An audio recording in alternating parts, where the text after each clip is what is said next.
সড়ক, রেল কিংবা নৌপথ, গ্রামের দিকে ছুটছে মানুষ, ফলে পথে বেড়েছে যানবাহনের চাপ। বৃষ্টিকে সঙ্গী করে বিভিন্ন মহাসড়কের কয়েকটি পয়েন্টে ধীর গতিতে চলছে যানবাহন। আর যথারীতি বেশি ভাড়ার বিষয়ে হুঁশিয়ারি দিয়েছেন সড়ক, রেল ও নৌমন্ত্রী শেখ রবিউল আলম। বিস্তারিত জানাচ্ছেন মাইনুল মারুফ। তুমিও চলো, কান্না ভেজা কণ্ঠে ছোট্ট ইশরাতের এমন আবদার বাবাকে জড়িয়ে। চারপাশে যখন ঘরে ফেরার আনন্দ, তখন ইসমাইলের গল্পটা একটু ভিন্ন। স্ত্রী সন্তানকে লঞ্চে তুলে দিয়ে আবার ফিরতে হবে কর্মস্থলে, কিন্তু বাবাকে ছাড়তে নারাজ তার ছোট্ট রাজকন্যা। যেহেতু আমার অফিসে কাজ আছে, ডিউটি আছে, এখানে থেকে যাচ্ছে, এখানে ওকে দিয়ে যেতে আসছি আজকে। আমি যাবো না দেখে ছাড়তেছে না, ধরে রাখছে আমাদের।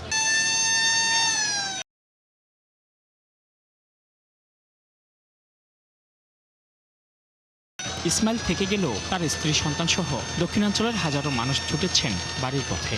ঝড় বৃষ্টি কিংবা দীর্ঘযাত্রা, কিছু যেন থামাতে পারছে না প্রিয়জনের সঙ্গে ঈদ করার আকুলতা। নৌপথে তুলনামূলক কম ভিড় আর কিছু সরকারি উদ্যোগে স্বস্তিতে যাত্রা শুরু করেছেন যাত্রীরা। আবহাওয়া অনেক খারাপ, বৃষ্টি হইতেছে, বাতাস হইতেছে, নদীর মাঝখানে গেলে আরো খারাপ হয়। সাগরের মানুষ আমরা ভয় পাই না ইনশাল্লাহ। না, আমাদের যাতায়াতের রাস্তা পুরো ক্লিয়ার পাচ্ছি এবং টিকিট সবকিছু আমরা ঠিক মতো পেয়েছি। এবারই তো তেমন একটা ভিড় নাই, আমরা ইনশাল্লাহ এবার ঈদে আনন্দের সাথে বাড়িতে যেতে পারবো। ঈদযাত্রার পরিস্থিতি দেখতে এদিন সদরঘাট লঞ্চ টার্মিনাল পরিদর্শনে যান সড়ক, রেল ও নৌ পরিবহন মন্ত্রী। সরকার কর্তৃক নির্ধারিত ভাড়াচ্ছে আমরা কোনো জায়গায় 5% অথবা 8% ভাড়া কম ঈদ উপলক্ষে নির্ধারণ করে দিয়েছিলাম।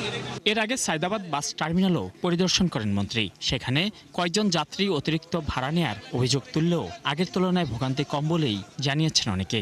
এখানে এখন 900 করে নিল টিকিট, 1000 টাকা চাচ্ছে। ওই যে আসার সময় ঢোকার সময় জিজ্ঞাসা করলাম, বললো যে 1000 টাকা ভাড়া। যাত্রীদের অভিযোগের পর অতিরিক্ত ভাড়া আদায়ের বিরুদ্ধে কঠোর হুঁশিয়ারিও দেন মন্ত্রী। দেখার চেষ্টা করছি, খুব বেশি অনিয়ম পরিলক্ষিত হয়নি। দুই একটি অনিয়ম যারা চেষ্টা করেছে তাদের বিরুদ্ধে তাৎক্ষণিকভাবে ব্যবস্থা নেওয়া হয়েছে।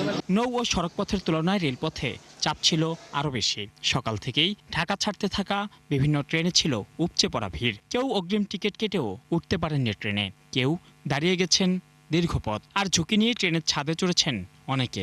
অনেকে পায়নি টিকিট, যার জন্য দাঁড়িয়ে যাচ্ছে। অনেক কষ্ট হয়েছে, বাট উঠতে পেরেছি, এটাই সার্থকতা। সিট আছে, টিকিট কাটছে, এটা ঢুকতে পারতেছি না। সড়ক, রেল কিংবা নৌপথ, ঈদ যত ঘনিয়ে আসছে বাড়ছে ঘরমুখ মানুষের চাপও। তবে সব কষ্ট আর ভোগান্তির মাঝেও একটাই তাড়না, প্রিয়জনের সঙ্গে ঈদের আনন্দ ভাগ করে নেয়ার সুযোগ যেন হাতছাড়া না হয়। দেশের মোট জনসংখ্যার একটি উল্লেখযোগ্য অংশ কর্ম, পড়াশোনা কিংবা নানান কারণে ঢাকামুখী। তবে ঈদ এলেই সবার মাঝেই শুরু হয় বাড়ি ফেরার এক মহাযজ্ঞ। আর এই সময়টায় ভোগান্তি এবং দুর্ঘটনার আশঙ্কা থাকলেও প্রিয়জনের সাথে ঈদ করা বা সময় কাটানোর সুযোগ হাতছাড়া করতে চান না কেউই।